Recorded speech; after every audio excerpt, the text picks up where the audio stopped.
Le monde juif est en pleine effervescence depuis quelque temps déjà pour un homme que plusieurs prédisent être leur Messie, le Machia, celui qui est censé les sauver, les délivrer, les sortir de la soumission des nations. Qui est réellement cet homme? Quel impact sa venue aura-t-elle sur le cours de l'histoire? Messie pour Israël, quel impact pour l'Église de Jésus-Christ? C'est ce que nous verrons dans les minutes qui suivent. Mais avant cela, je vous demanderai d'aimer la vidéo pour plus de visibilité, de vous abonner à ma chaîne et d'activer la cloche de notification pour être au courant des dernières vidéos mises en ligne concernant la fin des temps et le retour prochain de Jésus-Christ. Dans le cadre de la préparation de cette vidéo, j'ai réalisé que beaucoup d'erreurs sont commises par l'Église de Jésus-Christ pour la définition des critères concernant le Messie des Juifs. Les recherches se sont orientées vers des hommes politiques, des princes, des personnalités connues, et très peu vers ceux qui avaient une parfaite maîtrise de la Torah et des textes sacrés juifs. Pourtant ce point est l'un des critères indispensables pour être le Machia tant attendu depuis des siècles par Israël. On le présente en produit fini, avec les critères que nous donne la Bible, oubliant parfois de le regarder sous l'optique des Juifs qui doivent l'adouber, qui doivent d'abord l'accepter, eux, comme leur propre Messie, avec des critères arrêtés depuis des centaines d'années par d'éminents rabbins, notamment le Ramban qui était le Rabbi Moshe ben Maïmon. Comment les Juifs identifieront-ils leur Machia? Je préfère les laisser s'exprimer tout seuls. Le jour où il se dévoilera, si on a vraiment un doute, est-ce que c'est vraiment lui ou pas, on ouvrira le Rambam. Le Rambam, il nous dira, c'est quoi exactement les choses qui prouvent que l'homme qui se déclare être le Mashiach, c'est le Mashiach. Pour connaître qu'il est vraiment le Mashiach, alors en réalité, le maître qui a beaucoup développé ce sujet, il n'y a pas beaucoup de maîtres qui ont vraiment donné les lois du Mashiach, eh bien c'est le Rambam Maïmonide. Et le Rambam nous dit que cet homme-là, il est Ogé Torah, il est étudiant grand dans la Torah, Ve'osek be-mitzvot, et qu'il s'occupe des mitzvot comme David à vivre, comme David son aïeul, puisque le Mashiach descend du roi David, et qu'il respecte les lois d'après la Torah écrite comme la Torah orale. Ensuite, qu'il arrive à contraindre Israël à suivre les voies du judaïsme. Quels sont les signes distinctifs du Mashiach que nous attendons, Bezrat Hashem, pour bientôt? D'abord, il doit être un grand Torah. Il doit connaître toute la Torah. Encore une fois, celui qui a raison, c'est le Rambam. Parce qu'en fait, le Rambam nous dit, c'est pas très compliqué. Le Mashiach, pour qu'il soit reconnu officiellement Mashiach, il a une liste de choses à faire. Il y a une checklist, il y a une to-do list. Je dois faire ça. Et si je fais ça, à la fin, on pourra tous dire Yehi Amelech HaMashiach. Vous l'avez suivi de la bouche des rabbins, aucun homme ne sera accepté comme leur Machia s'il n'a pas une parfaite maîtrise de la Torah. Nul n'entre ici s'il n'est géomètre comme l'avait écrit Platon à l'entrée de son académie à Athènes, pour dire qu'aucun personnage public connu ne remplit ces critères. Certains eschatologues n'ont-ils pas prédit quelqu'un ayant un profil de prince ou de roi? Le Mashiach est un roi. Alors, qu'est-ce que c'est qu'un roi? Un roi, c'est quelqu'un qui a un pouvoir absolu sur son peuple. Mais là, on est encore en exil, puisqu'il n'y a pas encore de dévoilement, il n'y a pas encore de temple. Le Rambam nous dit que, allusivement ici, que le Mashiach est un homme qui a un statut royal. Bien avant l'émergence finale de la délivrance, il y a un homme qui appartient à la maison de David, qui descend du roi David, et qui a donc de ce fait un statut officieux de Mashiach. Ce n'est pas un roi avec une couronne qui a un palais, qui est admiré, qui est respecté par tout le monde, loin de là. Mais on a ici un repère qui nous permet de dire que cet homme-là, il est connu pour étant un descendant de la maison de David, du roi David, par ses ancêtres, et qu'il a donc de ce fait un statut officieux de roi. Cet argument nous permet d'éliminer ceux dont les noms ont souvent été cités à tort lorsque l'on évoquait la question du potentiel Machia. Compte tenu de ce qui précède, un homme remplissant plusieurs critères suscite beaucoup d'intérêt en Israël et semble mettre d'accord plusieurs Juifs. Il s'agit de Rabbi Shlomo Yehuda Be'eri surnommé le Yenouka. נמצא איתנו גם כן, זכינו לקבל בגאון הגדול, הרב הינוקה שליטה, מזכי הרבים, גדול מזכי הרבים. נמצא איתנו גם הרב שרון צברי שניתן לו לפתוח את היום הזה, היום החשוב הזה והקדוש הזה. בכבוד. טוב, אז אני אגיד לכם שאנחנו זוכים למשהו ענק, אתם לא יודעים עד כמה. וכששמעתי שהרב ינוקה רוצה להגיע אלינו לחטיבת הצנחנים, ישר התקשרתי לרב איתמר ואמרתי לו, אתם חייבים לעצור את הכל כדי לשמוע את הרב. זה ברכה גדולה, זה קדושה גדולה, זה ניצחון בטוח.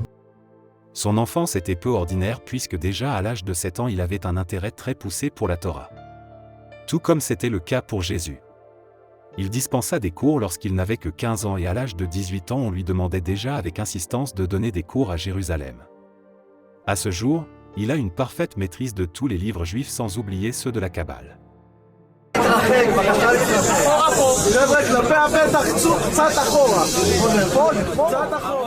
Observez bien, partout où il se déplace, des foules le suivent parce qu'ils sont impressionnés par ses connaissances, par son aura.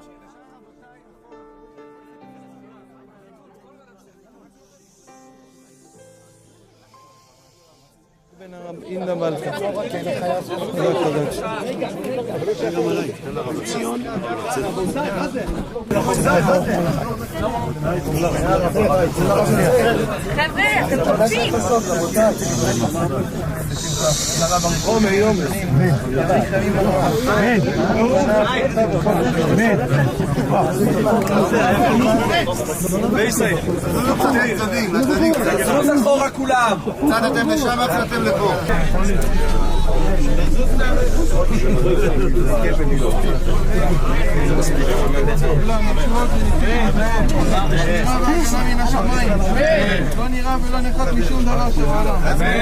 נא אדוני אלוהיך בכל אשר תלך.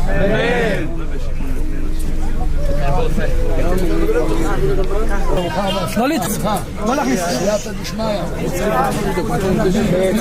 בזהירות.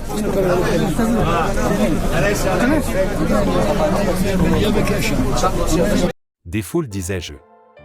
Cela doit nous rappeler ces foules nombreuses qui suivaient Jésus. Non seulement il enseigne avec perfection la Torah, il a aussi la particularité d'opérer plusieurs miracles.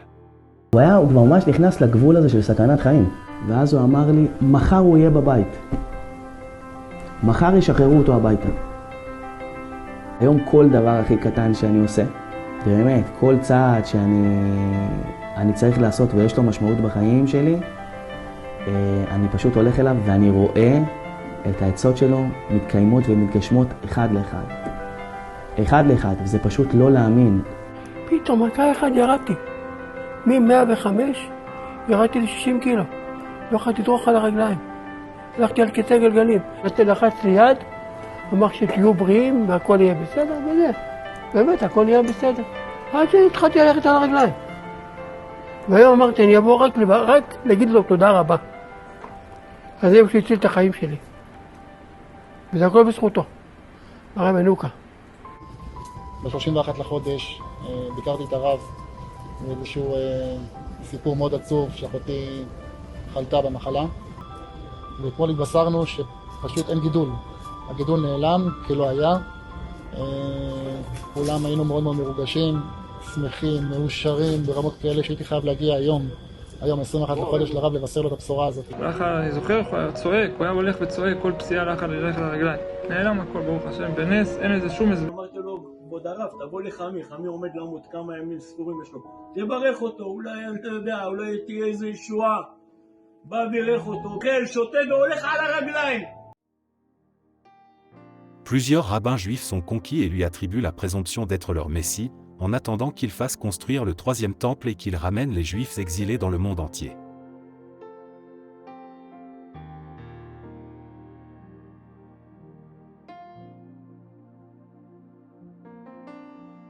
Je voudrais vous faire écouter deux témoignages de deux rabbins qui disent qu'il est le Mashiach. Je commence par le plus jeune puis je termine par celui qui a un peu plus d'expérience sur la question. Chers amis, j'ai une nouvelle sensationnelle, extraordinaire. Ah, je suis heureux de pouvoir vous la raconter. Ça date d'hier. J'ai un ami qui habite Lakewood. Lakewood, c'est la plus grande ville de Torah au monde, hors d'Israël. C'est environ à 1 heure, si je ne me trompe pas, à 1 heure de route de New York, au sud. Il y a là-bas environ 100 000 élèves de Torah, dans la capitale de Torah de l'étranger. Il y a là-bas un grand tzaddik, il s'appelle le Rav Bloomberg. Là-bas, Lakewood, il dit c'était parti un des 36 tzaddikim caché, tellement... C'est un vieux monsieur, on dit qu'il a Ruach HaKodesh, il s'occupe du kollel le jour et la nuit. Bon, très grand ami Chacham, mais très ashkénaze. Litaï comme on dit, très carré, jamais il parle du Mashiach. Jamais. Et mon ami a entendu, on l'a appelé pour lui dire cela, parce que lui il parle beaucoup de Mashiach, mon ami, comme moi, et on a dit que le Rav a dit que le Mashiach s'est dévoilé, le Mashiach sait qu'il est Mashiach, qu'il est déjà dévoilé à 2 personnes.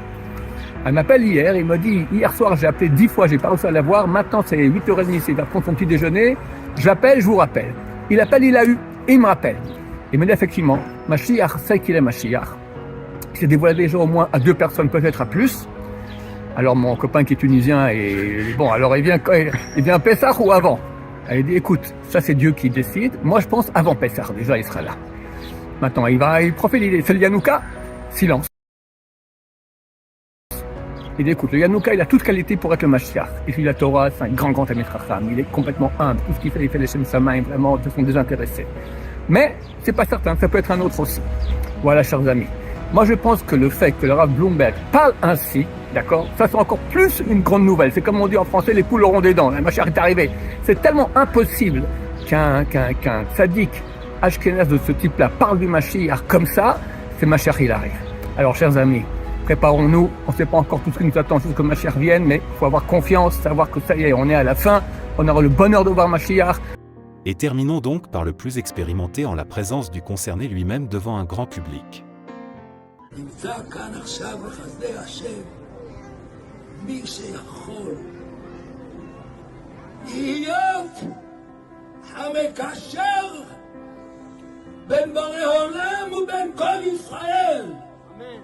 אני מדבר בדברים שאני יודע. אני לא מספר סיפורים, אני לא אוהב סיפורים סתם. אני אחראי על מילים שאני מדבר. בחסדי השם יתברך. הכל אמת. Si les Juifs attendent leur sauveur, celui-ci ne peut être le sauveur de l'humanité. Non, puisque le sauveur du monde est déjà venu sur terre, est mort et est ressuscité 3 jours après et reviendra avec puissance et gloire sur la terre. Jésus a été rejeté par les Juifs à son époque. Et il leur a prédit la venue de quelqu'un d'autre qui se ferait passer pour le Messie qui sera accepté par eux-mêmes. Je suis venu au nom de mon Père, et vous ne me recevez pas, si un autre vient en son propre nom, vous le recevrez. Donc, celui que les Juifs prendront pour Messie pendant environ 3 ans et demi sera en fait un usurpateur qui leur fera beaucoup de mal après cette période de temps. Le monde entier verra un leader charismatique, mais il s'avérera être le chef de la plus grosse dictature de l'histoire de la Terre qui se nomme le Nouvel Ordre Mondial.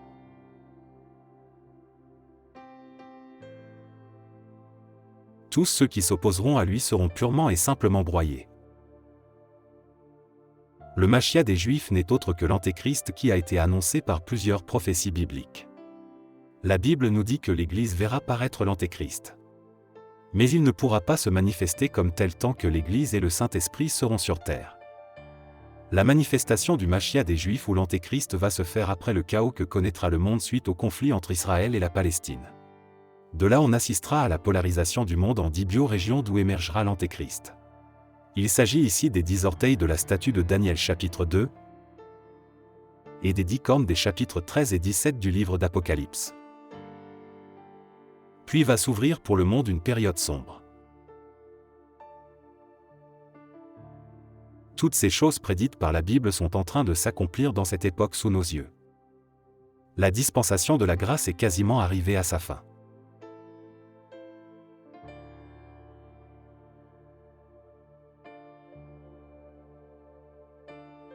C'est le moment de racheter le temps et de se repentir de ses mauvaises voies.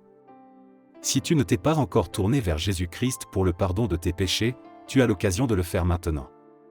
Il t'aime d'un amour inconditionnel qui lui a valu de payer le prix fort afin que si tu crois en son sacrifice sur la croix pour toi, si tu fais de lui ton Seigneur et Sauveur personnel, tu sois sauvé.